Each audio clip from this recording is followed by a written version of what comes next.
জান্নাতীদেরকে আল্লাহ তাআলা ডান হাতে আমলনামা দিবেন, আর জাহান্নামীদেরকে আল্লাহ তাআলা বাম হাতে আমলনামা দিবেন। যখন এই জাহান্নামীদেরকে আল্লাহ তাআলা এই আমলনামাটা দিবেন, আল্লাহ তাআলা ফেরেশতাকে ডাক দিয়ে বলবে, ও ফেরেশতা, এই জাহান্নামী ব্যক্তিকে এইভাবে আমলনামাটা দিস না, ওর বুকের ভিতর দিয়ে একটা ছিদ্র করে দে। যারা বেদীন, যারা কাফের, এদের বুকের ভিতর দিয়ে একটা ছিদ্র করে দি। ছিদ্র করে দিয়া বাম হাতটা এই ছিদ্রর ভিতর দিয়া ঢুকাইয়া দে।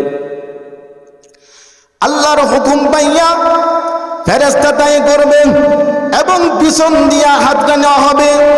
নেওয়ার পর ফেরেশতা ডাক দিয়া বলবে, আল্লাহ, তার মাথা তত সামনের দিকে,